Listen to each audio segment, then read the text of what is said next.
Alors, bienvenue à cette série de conférences. Je suis ravie de commencer. Alors, je vais tout d'abord vous présenter ce que c'est qu'une étoile, parce que ce n'est pas aussi évident que ce qu'on croit. Et puis, je vais vous expliquer comment on arrive à comprendre aujourd'hui de quoi elles sont constituées, leur structure, leur composition, etc.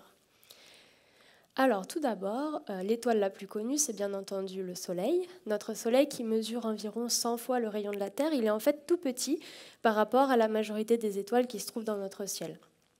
Si par exemple on compare sa taille avec la taille de cette grosse étoile ici, qui est une des étoiles les plus grosses dans le ciel visible actuellement, eh bien on peut voir qu'en fait le Soleil est environ 1000 fois plus petit en rayon que cette étoile-là. Il y a aussi une grande diversité de couleurs à la surface des étoiles qui dépendent de leur température notamment. Et donc moi dans cette présentation, je vais me concentrer surtout sur les étoiles de type solaire, donc de masse similaire à celle du Soleil, qui vont évoluer de la même façon. Mais gardez bien en tête qu'en fait, il y a une grande diversité d'étoiles dans le ciel. Alors si on suit une étoile de type solaire, depuis l'âge du Soleil à peu près, ce qu'on va trouver, ça va être une boule de gaz extrêmement chaude, avec une température à la surface d'environ 5000 degrés, qui est énorme. Toute la partie extérieure, qu'on appelle l'enveloppe, va être constituée de cellules de convection. Elle va être en mouvement, au contraire de la partie interne, qu'on appelle la partie radiative, où le gaz ne bouge pas.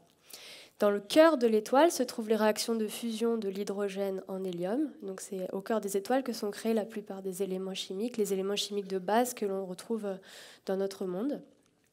Mais le Soleil, en fait, il n'en est qu'à la moitié de sa vie dans cet état-là. Il va continuer à évoluer et puis d'ici 5 milliards d'années, il va atteindre le stade d'évolution qu'on appelle le stade des géantes rouges. Vous avez ici, en bas, à droite, une échelle qui représente le Soleil par rapport à la taille estimée d'une géante rouge telle que le Soleil le deviendra. Et donc les géantes rouges, elles ont une structure assez similaire au Soleil, avec toujours une enveloppe convective qui est beaucoup plus grosse que précédemment, et puis cet intérieur radiatif ici.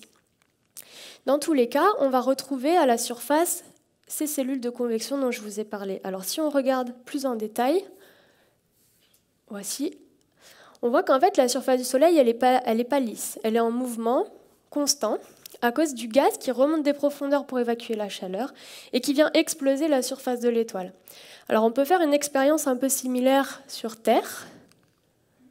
Voilà, donc si on chauffe un liquide par-dessous, donc ici c'est juste une poêle et puis un liquide un peu brillant, ce qu'on va voir apparaître, ça va être ce qu'on appelle ces fameuses cellules de convection.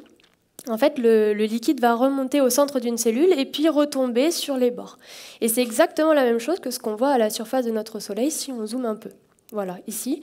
Et ensuite, vous allez voir apparaître des véritables images. Ah non, elles n'arrivent pas. Très bien. C'est pas grave. On voit la même chose à la surface du Soleil. Et en fait, toutes ces cellules à la surface du Soleil, quand elles vont percer la surface, elles vont émettre un son. C'est un peu comme de l'eau qui bout dans une casserole. C'est bruyant également. Et ce qu'on va voir ici sur cette vidéo, ça va être l'effet des sons qui sont produits à la surface de l'étoile en permanence, qui vont se propager à l'intérieur de l'étoile. Est-ce que c'est possible de lancer la vidéo, s'il te plaît? Voilà.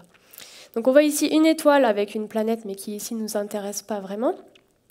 Et ce qu'on va voir, c'est une coupe à l'intérieur avec tout le trajet des ondes sonores qui se propagent à l'intérieur de l'étoile. En fait, ça, c'est très important parce que le son qui est émis à la surface de l'étoile, qui se propage à l'intérieur, ça va faire vibrer la globalité de l'étoile. Ce qui va résulter, en fait, le fait que l'étoile, elle ne va pas être parfaitement sphérique. Elle va être légèrement déformée en permanence. Elle va osciller à ses fréquences propres de vibration. Et l'étude de ces vibrations, c'est ce qu'on appelle l'astérosismologie, qui est aujourd'hui un outil très précieux pour étudier les étoiles. Alors, ce que je vous montre ici, c'est une expérience qui a été réalisée en faisant vibrer une surface d'eau à la fréquence caractéristique d'une étoile qui s'appelle Key Hydrae. Voilà, donc vous entendez le son de l'étoile qu'on a reconstruit dans les fréquences visibles. Et ça, c'est l'effet des fréquences sonores sur une pellicule d'eau. Et en fait, ça va être la même chose que ce qui se produit pour l'étoile. Donc on voit ici en fait la déformation de l'étoile sous l'effet de ses propres ondes sonores. Si on regarde une autre étoile, ici, qui va être une étoile assez différente, beaucoup plus petite, on entend le son est plus aigu, ça veut dire que l'étoile est plus petite. Et on voit que celle-ci, elle pulse avec des fréquences beaucoup plus caractéristiques, beaucoup plus régulières. Et donc en fait, selon le type de fréquence, le type de mouvement qu'on va observer à la surface des étoiles, on va être capable de les caractériser. pour faire ça, on utilise des télescopes. Et en fait, c'est assez simple, parce qu'on a juste besoin d'avoir, en fonction du temps, la variation de lumière d'une étoile sous l'effet de ces oscillations. Quand une étoile va gonfler, sa luminosité va diminuer, parce que l'enveloppe s'éloigne du cœur qui est chaud. Et quand une étoile se contracte, au contraire, la luminosité augmente. Donc ici, vous avez une vue d'artiste du satellite Kepler qui a observé pendant 4 ans le même champ dans le ciel, à la quête d'exoplanètes. Mais nous, en fait, ce qui va nous intéresser, ça va être les étoiles qui ont été observées par ce satellite. Et Kepler va chercher les planètes qui transitaient autour.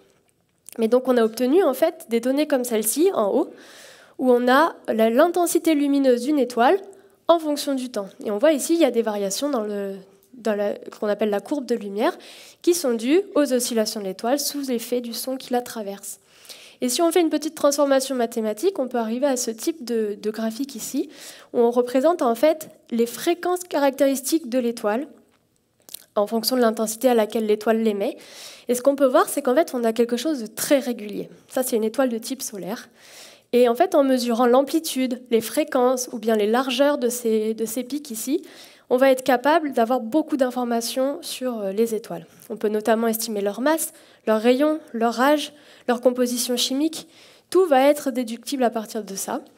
Et plus récemment, on a également montré que pour les étoiles dont je vous ai parlé, les géantes rouges, les vieux soleils, on va être capable d'arriver à sonder, grâce à la sérosismologie, ce qui se passe comme phénomène à l'intérieur. Par exemple, à quelle vitesse tourne le cœur des étoiles.